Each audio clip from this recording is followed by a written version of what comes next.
Hello, my name is Simon Owens, and today I want to talk about Facebook video. And this video is particularly targeted towards publishers who think that Facebook video and their pivots to video are somehow going to save you. And my message to you is that it absolutely won't. So first, let's back up just a little bit and tell a little history. So a few years ago, circa about 2012, Facebook started taking video very seriously. It had already had kind of like a native video component where you could upload video directly to it, but it hadn't put too much priority into it. But then around like 2012, that's when it went all in on video. That's when it implemented those autoplay videos that are now ubiquitous within your feed. It started prioritizing it within the Facebook feed algorithm, and then all of a sudden you couldn't open up your Facebook app without seeing video come across it. And so obviously publishers, which by then were investing a lot in publishing and driving traffic through Facebook, they started to see the metrics and started to see that they were getting tons more engagement on Facebook videos. And so this naturally led to them creating more and more Facebook video and investing in it. And then you even saw some publishers start to spin off and create their own kind of separate brands that were focused almost completely natively on Facebook. So like BuzzFeed's Tasty, or Business Insider launched Insider, which was run by Nicholas Carlson and focused 100% on creating social media videos. And so now you're seeing like all these press releases and all these interviews from publishers where they're just touting these massive view counts. I was just reading an article on DigiDay about Mic.com, which is now bragging that they saw 3.5 billion video views on Facebook within the last year. And of course, if you have been following the news in this space, you know that Mic just laid off a lot of its staffers in its pivot to video. And we've been seeing a lot of these pivots to videos across a lot of different publishers. But every time this comes out, I'm less and less impressed by these massive video counts. And here's why.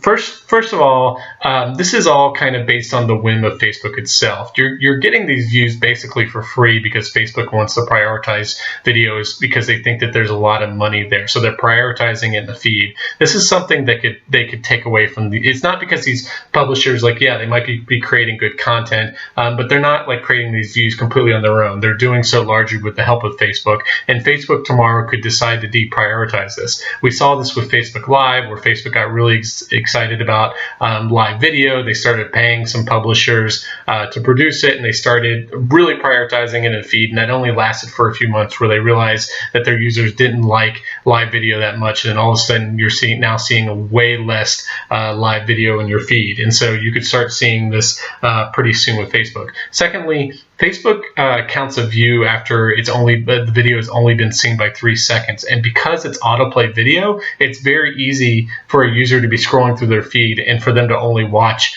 3 seconds of a view. So you touting that you have 1 billion views in video, when most of those the vast majority of those views are going to be people who were just kind of casually scrolling by your video and may have paused just for a few brief extra seconds and might not have even turned the sound on. I just don't think that that's like a very impressive metric, especially compared to the standards that TV company or TV networks have to go by with their Nielsen numbers and having to need to have sustained viewing, or even YouTube, which I think requires someone to watch for at least 30 seconds, usually with the sound on, for something to be counted as a view. So those view counts are vastly inflated. Nobody is seeing meaningful revenue with Facebook, unlike YouTube, which several years ago rolled out a very aggressive monetization, revenue sharing platform with its YouTube creators. Facebook hasn't really done that. I know that they are sharing some revenue and they are paying some publishers up front, but it's not like every single publisher that has a certain number of followers can all of a sudden just sign up to share revenue with Facebook. Facebook is testing out some mid-roll ads that roll in between in the middle of their videos, but as far as I can tell, there's no major revenue share that's happening. So until you actually start generating real real money through these videos. Like, I feel like a lot of these publishers are counting their chickens before they hatch. They're pivoting the video because Facebook has kind of thrown them some free views, but from a business perspective, there's no evidence yet that this is really working out. And I think when Facebook does finally open up its video platform to revenue sharing, there's going to be some rude awakenings. There's going to be a ton of supply, and I just don't think, except for the very top-notch publishers that are just have such massive scale, that most publishers are going to really see any kind of meaningful revenue from this.